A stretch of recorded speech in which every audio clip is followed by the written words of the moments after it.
Saya Anal Tafisa dari SMP Quran Al-Zamziyah Islamic Boarding School, Balai Rupi, Simalanggang, Kecamatan Payakumbuh, Kabupaten 50 Kota, Sumatera Barat, sebagai peserta dalam Lomba Pidato Islamiyah tingkat nasional yang diselenggarakan oleh Insan Cendekia Boarding School, Payakumbuh, Sumatera Barat. Bismillahirrahmanirrahim. Assalamualaikum warahmatullahi wabarakatuh. Alhamdulillahi rabbil alamin. Wassalatu wassalamu ala asyrafil anbiya'i wal mursalin wa ala alihi wa sahbihi ajma'in. Ashhadu an la ilaha illallah wahdahu la syarikalah wa ashhadu anna Muhammadan abduhu wa rasuluh la nabiyya ba'da amma ba'd. Puji dan syukur marilah kita ucapkan kehadirat Allah Subhanahu wa taala yang Maha Pengasih, Pelimpah Kasih, yang Maha Penyayang, Pencurah Sayang, yang telah menciptakan langit tanpa bertiang, bumi sebagai hamparan, dan yang telah menciptakan manusia dalam bentuk yang sebaik-baiknya.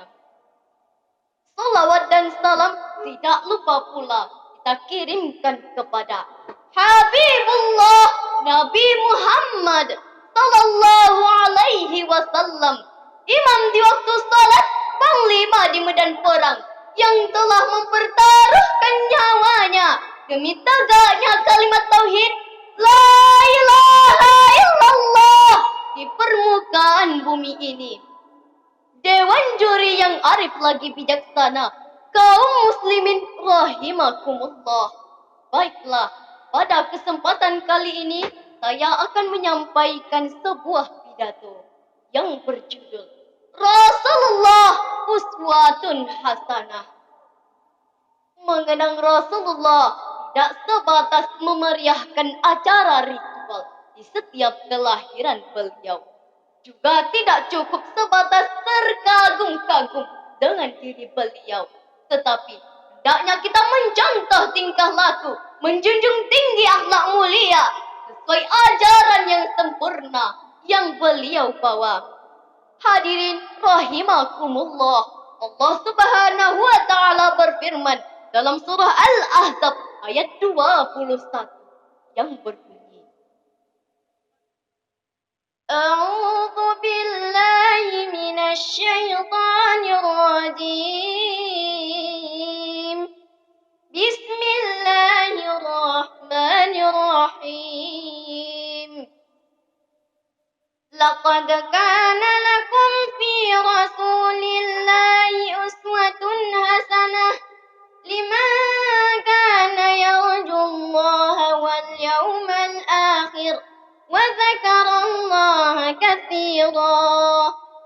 Yang artinya, aku berlindung kepada Allah dari godaan syaitan yang terkutuk dengan menyebut nama Allah yang Maha Pengasih, Maha Penyayang.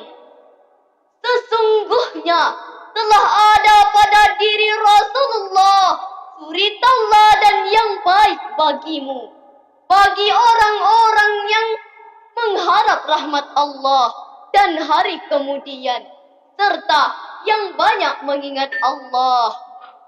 Maka pada kesempatan kali ini saya akan mencoba memaparkan akhlak Rasulullah dari beberapa aspek.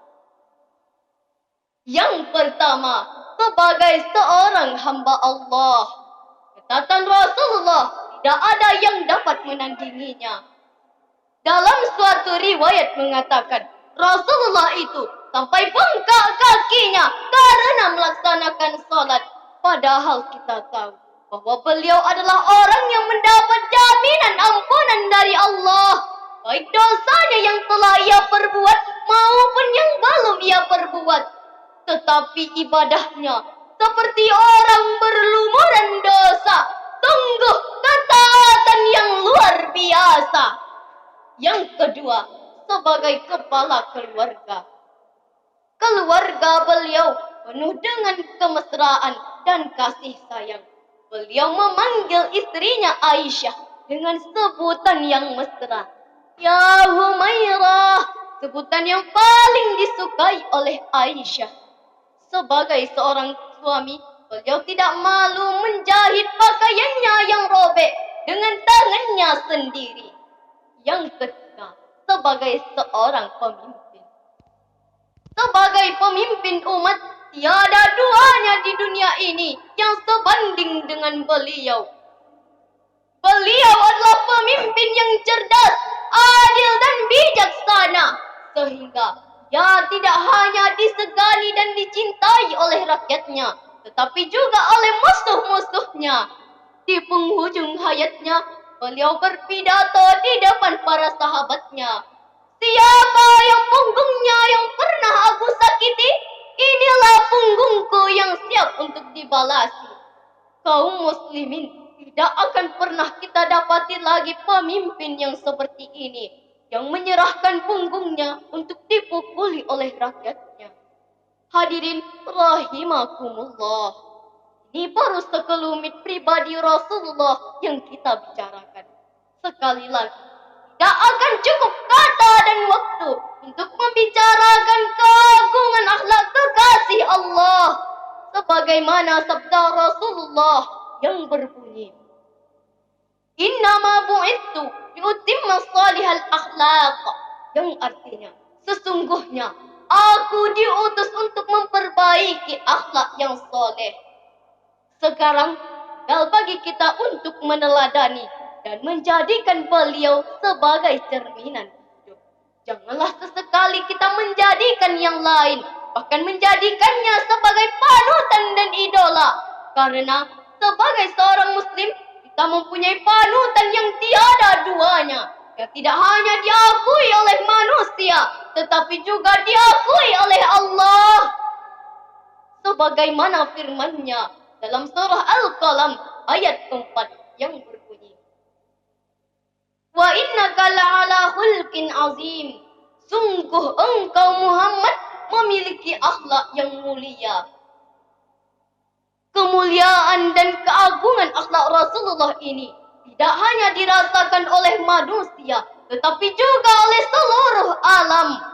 Sebagaimana firman Allah yang artinya, tidaklah aku mengutus engkau Muhammad kecuali sebagai rahmat semesta alam. Semoga dengan meneladani akhlak Rasulullah, terbina akhlak kita, semangat beragama kita, ketaatan kita kepada Allah, seperti yang digambarkan oleh beliau.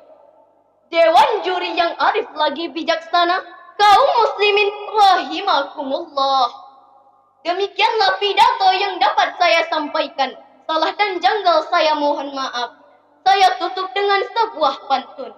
Banyak hari berbilang hari, tidak sebaik hari Jumat. Banyak nabi berbilang nabi, tidak sebaik akhlak Nabi Muhammad. Ada kolam di ladang, bolehlah kita menumpang mandi. Kalau Allah mengasihi umur panjang, bolehlah kita berjumpa lagi. Mencari kayu di bukit bule, tiba di rumah dikarik-karik. Bukan pidato ambo dan singkek, tapi kaki kolayang Allah menggarete. Billahi taufiq wal hidayah. Wassalam.